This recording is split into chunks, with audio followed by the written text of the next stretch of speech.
Lurking. Lurking হচ্ছে learning এবং working, এই দুটোর সমন্বয়ে আমাদের এই লার্কিংটা গঠিত।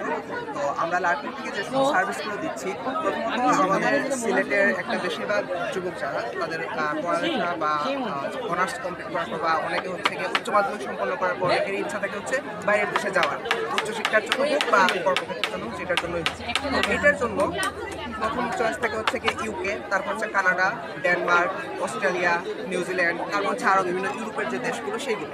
এই বিষয়ে হচ্ছে লার্নিং কনসালটেন্সি করে থাকে এবং কীভাবে কোন ওয়েতে কোন জায়গাটা তার কোয়ালিফিকেশনগুলো নিয়ে আসার পর ওই কোয়ালিফিকেশন অনুযায়ী কোন দেশটা তাকে তার জন্য সুট করবে সেটা ঠিক করে দেওয়া হচ্ছে লার্নিংয়ের কাজ। তারপর আমাদের কর্পোরেট অ্যান্ড এমপ্লয়মেন্ট ট্রেনিং।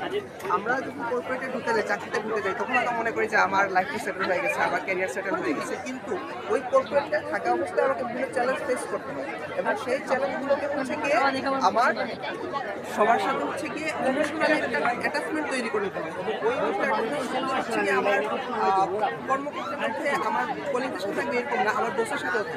তো সেই বসকে আমি কীভাবে ম্যানেজ করবো বা আমার নিচে যারা আছে তাদেরকে আমি কীভাবে ম্যানেজ করবো, ওইটা আমাকে শিখতে হবে। অনেক সময় আমার কাজের প্রেশারে পড়ে আমি হয়তো আমার ঊর্ধ্বতন একজনের সাথে আমার একটু মনোমালিন্য হয়ে গেল বা যে আমার অধস্তন আছে তার সাথে আমি খারাপ ব্যবহার করলাম, ওইটা কীভাবে কন্ট্রোল করা যায়, ওই জিনিসটা হচ্ছে গিয়ে লার্নিংয়ের কাজ। লার্নিং আপনাকে এই জিনিসটা দিবে যে আপনি কীভাবে নিজেকে ইমোশনালি স্ট্রং রাখতে পারেন এই সকল মুহূর্তে, স্ট্রেসের মুহূর্তে। এই বিষয়ে হচ্ছে গিয়ে আপনাকে প্রপার ট্রেন করে তুলবে।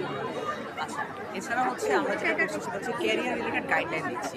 মনে করেন হচ্ছে একটা স্টুডেন্ট সে বাইরের দেশে যেতে যাচ্ছে, এখন তার জন্য কোন দেশটা সুইটেবল হবে, কোন ইউনিভার্সিটিটা সুইটেবল হবে এবং সে ওই এলাকাটা থাকতে পারবে কিনা, তার পার্সোনাল বিষয়গুলো চিন্তা ভাবনা করে তাকে প্রপার গাইডলাইন দেওয়া হবে। এটা হচ্ছে ওয়ান টু ওয়ান কনসালটেন্সি।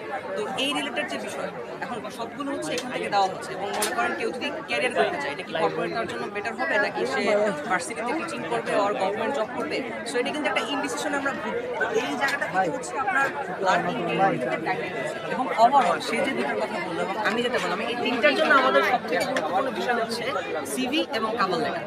এখন মূল যে বিষয়টা, আমি এবং আমার পার্টনার বা কম্পিউটার যে বলে রাখেন, আমরা কিন্তু একই সাথে সিভি দিচ্ছি, আমাদের দুজনের সিভির মধ্যে কিন্তু কোনো পার্থক্য থাকছে না। এই পার্থক্যের জায়গাটা আমরা আসলে ধরতে পারবো না, এই জন্য আমাদের প্রয়োজন সামন যে যে আসলে এই বিষয়টাতে এক্সপার্ট।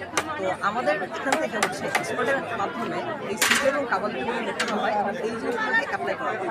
এবং এই দুটো জিনিসের যে লেখার যে পার্থক্য, সেটা আসলে একটা ক্যান্ডিডেটকে তার রাইট ক্যারিয়ার চুজ করতে সাহায্য করে। সো আপনি আসবেন স্যার আমাদের এখানে। Thank you.